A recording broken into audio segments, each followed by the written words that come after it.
E aí, nono ano, tudo bem? Vamos começar mais uma aula, né? A segunda parte sobre o mundo pós-Segunda Guerra Mundial. A gente vai continuar falando sobre Guerra Fria, só que agora sobre a corrida armamentista. A gente vai ver também sobre a corrida espacial, a questão da Alemanha e a construção do Muro de Berlim. Vamos começar? Então tá aí a capa, né? A primeira parte, né? Da nossa aula, mas vamos de fato já começar relembrando algumas informações da última aula. Por exemplo, a gente viu que nesse contexto pós-1945, pós-Segunda Guerra Mundial, a Inglaterra e a França estavam enfraquecidos por duas guerras mundiais que eles passaram, e a gente percebe que a Europa, né, se aprofundou na crise, no isolamento em relação a outros países. Isso fez emerger duas nações, os Estados Unidos da América e a União das Repúblicas Socialistas Soviéticas.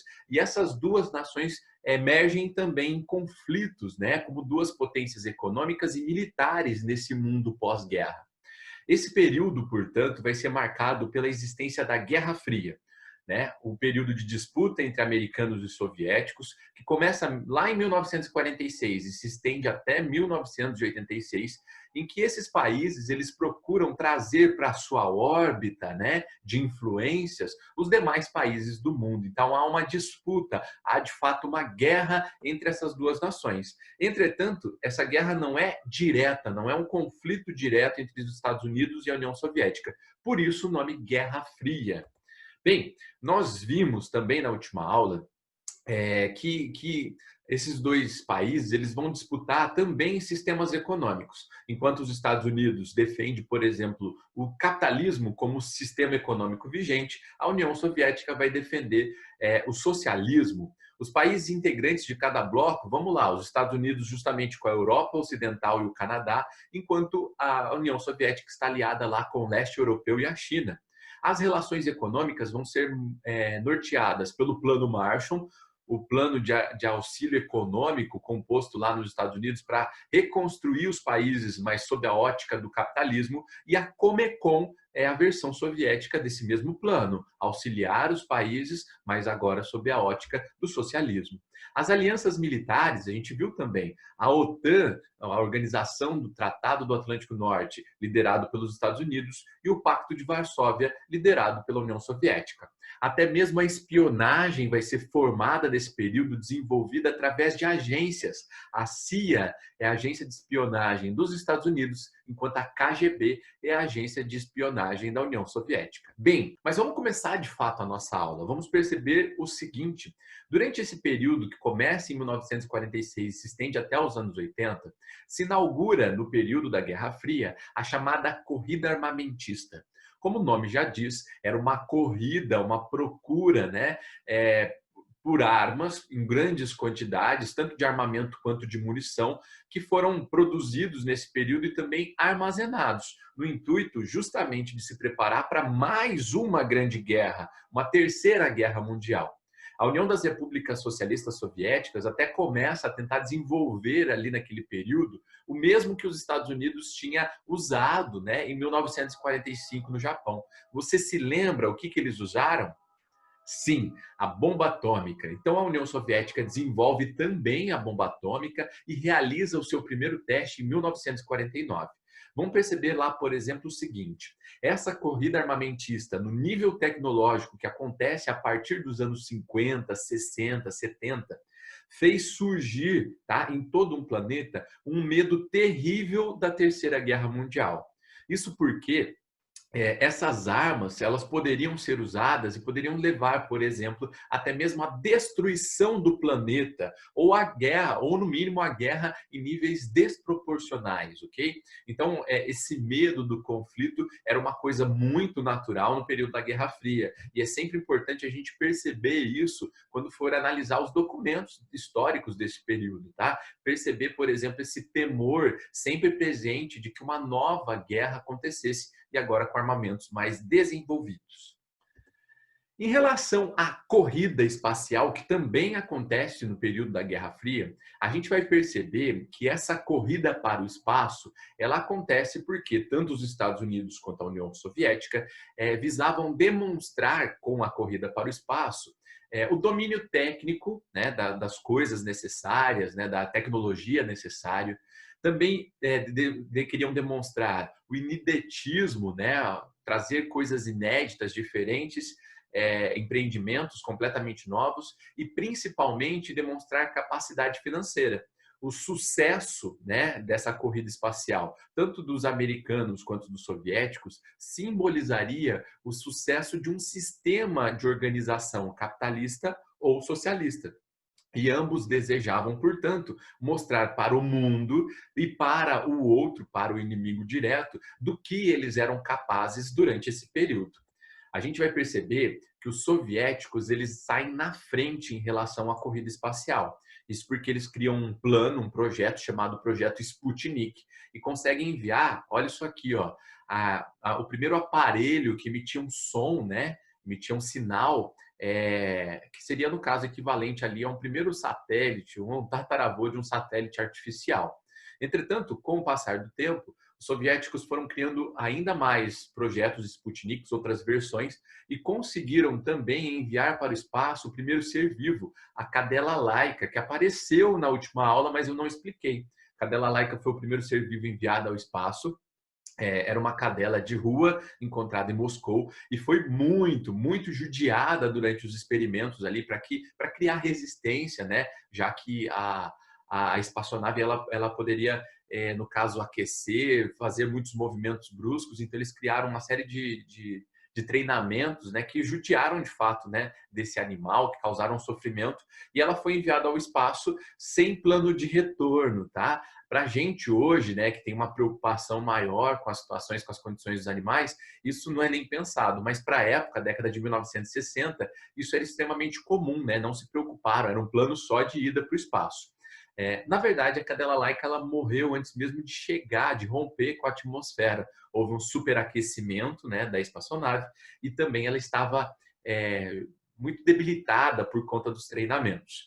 Mas foi, tá, em 1961 que os soviéticos conseguiram enviar aqui, ó, o primeiro homem ao espaço, um cosmonauta, que era o nome que os soviéticos dão, no caso aos astronautas, né? Um cara chamado Yuri Gagarin, que em 1961 já consegue, então, ir ao espaço e depois retornar com vida.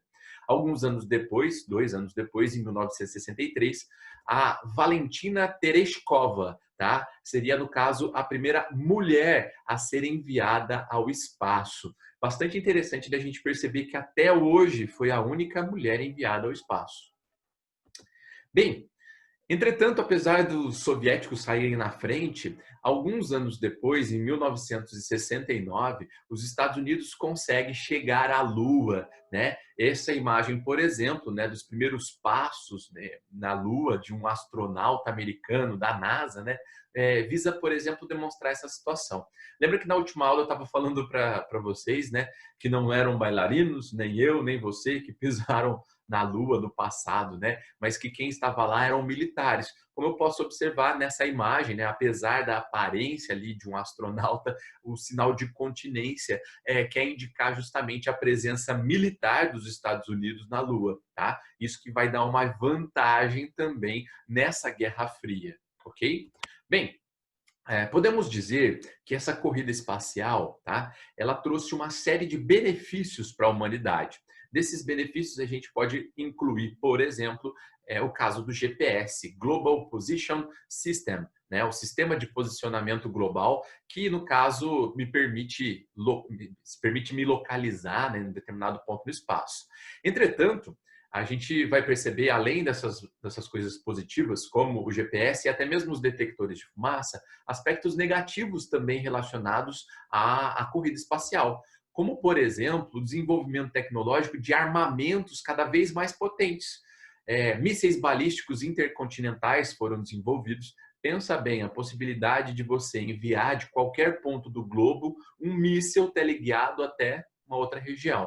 Tá? Também a criação de submarinos com mísseis, com ogivas nucleares. Tá? Possibilidade de você usar um submarino que explode outro com uma bomba nuclear ou explode uma região com bombas nucleares.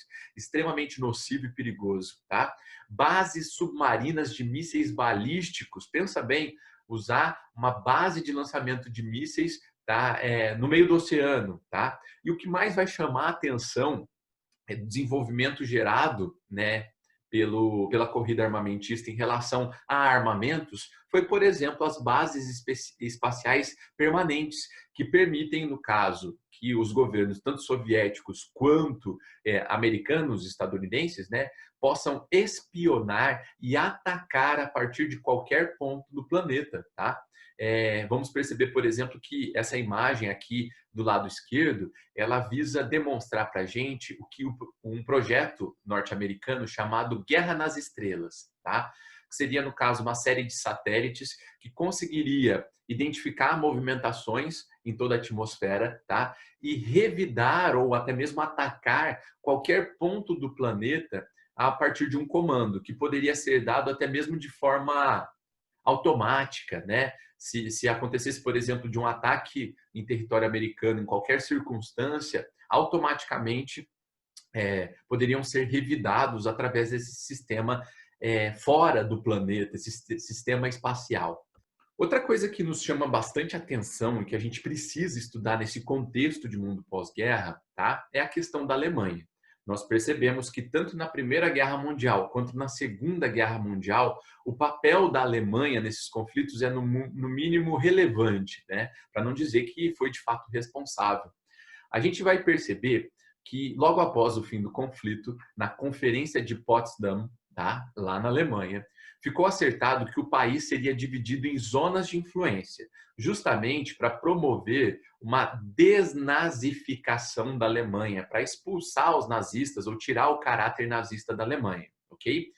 Bem, cada região da Alemanha, das 4 partes, das 4 zonas de influência, seria administrada por um dos países, tá, que compunham a liderança dos aliados. Por exemplo, o lado norte oriental ficaria sob vigilância da União Soviética, tá, enquanto o sul dos Estados Unidos, e no ocidente, tá, o norte ficaria com a Grã-Bretanha, e enquanto, por exemplo, a região sul ficaria sendo administrada pelos franceses, ok? Então, essas 4 regiões que eu posso observar aqui no mapa.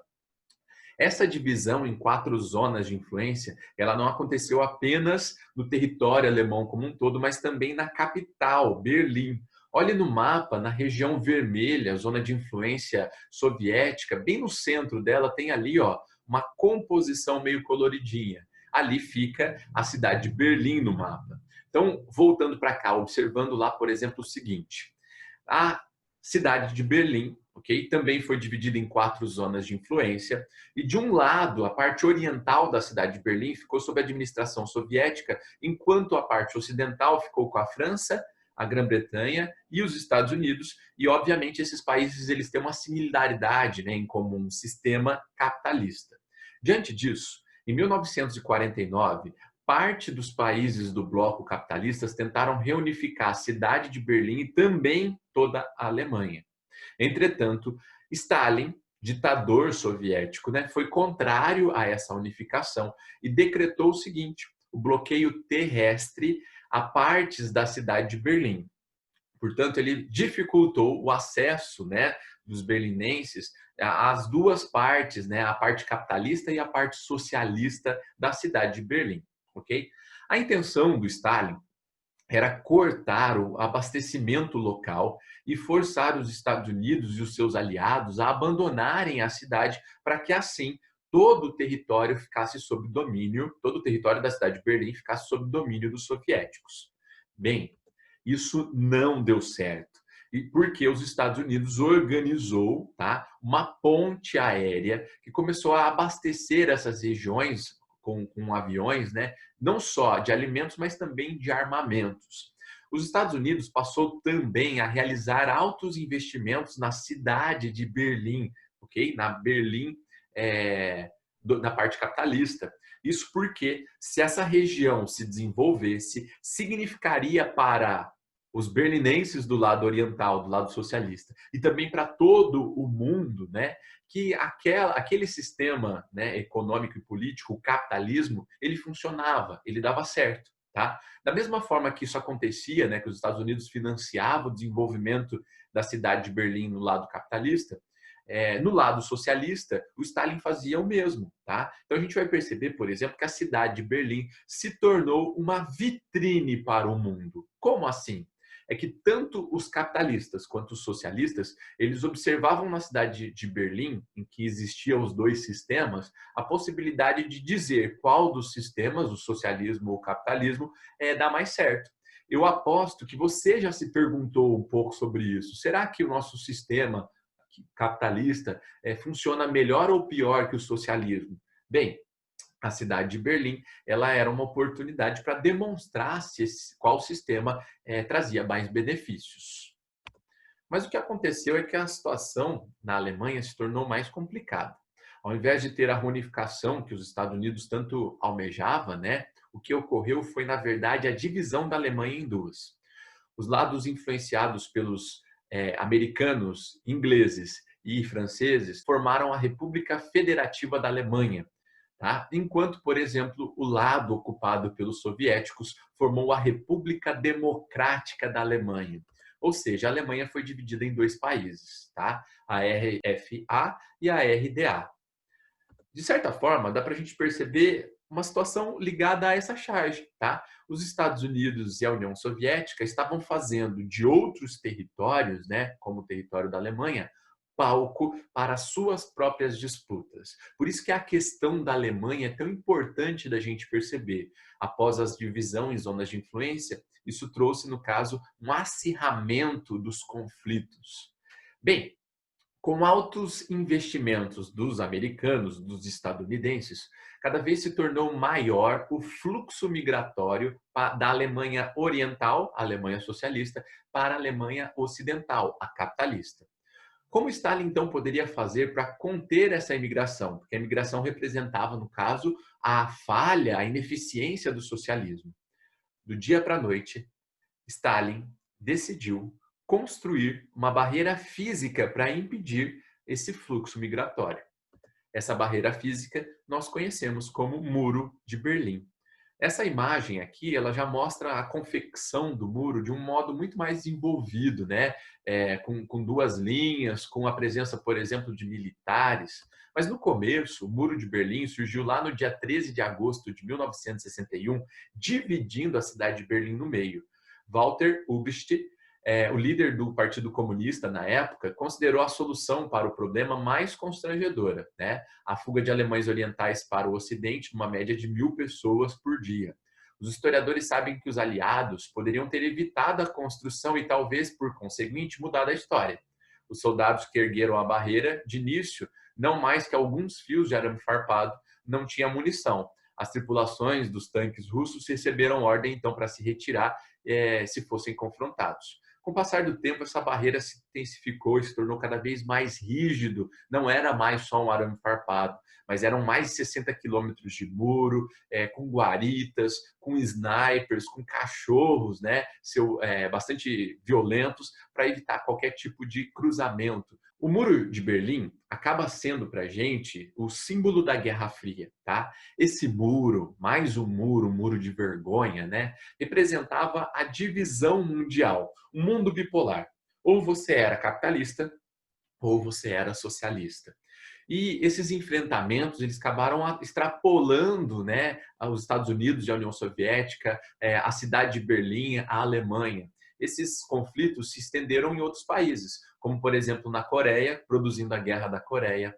Também a crise dos mísseis em Cuba, a Guerra do Vietnã e até mesmo a Guerra do Afeganistão em 1979.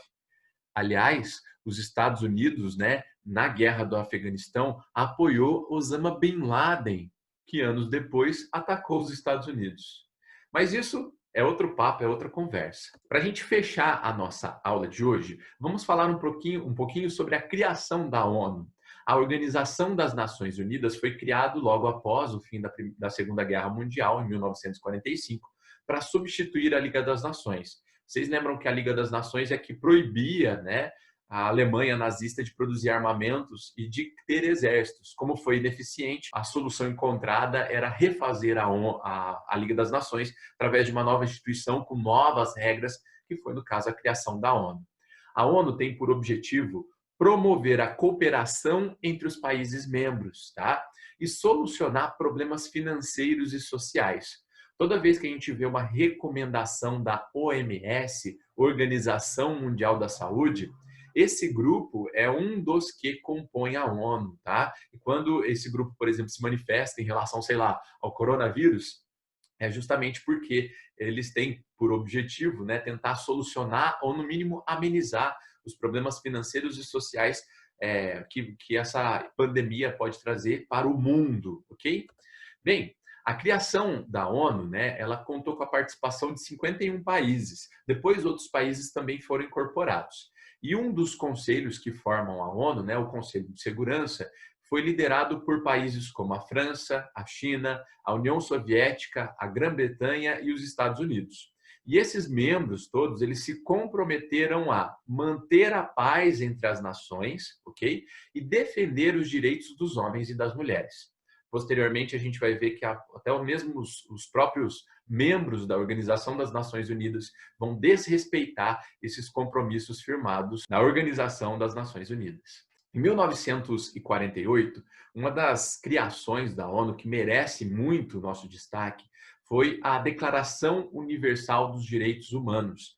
Foi através desse documento, firmado em comum acordo com vários países do mundo, que ficou estabelecido, por exemplo, que todos os indivíduos têm direito à vida, têm direito à segurança e ao reconhecimento legal, jurídico. Tá? Existem ainda outros pontos muito importantes, né, de garantias da dignidade humana, mas que provavelmente vocês vão estudar lá em filosofia com o professor Alisson, tá? Com o Mickey. Então, eu não vou me estender muito aqui para não ficar muito longa a nossa videoaula. Bem, pessoal, eu espero que vocês tenham gostado dessa videoaula, porque é um tema bastante interessante. Tanto a outra, que eu falei das propagandas dos sistemas, né, capitalista e socialista, quanto essa, né, com os conflitos, né, a divisão da Alemanha, é bastante interessante da gente perceber e perceber também que, infelizmente, esses conflitos, muitas vezes, eles se manifestam na política, tá? Até mesmo do Brasil. Na próxima aula, a gente vai falar justamente sobre a criação do Estado de Israel, tá? Os problemas que isso vai trazer, o quanto o assunto é complexo, tá? E também de outros assuntos mais, a gente vai fazer análise de fontes sobre a Guerra Fria também. Só que essa próxima aula não vai ser gravada, vai ser sincrônica. A gente vai fazer semana que vem, né, as nossas reuniões pelo Google Meet, ok? Espero que vocês estejam saudáveis, porque o negócio chegou, infelizmente, aqui na nossa região. Então, por favor, se cuidem, façam a atividade que está indo junto, corrijam lá com o gabarito e até a próxima.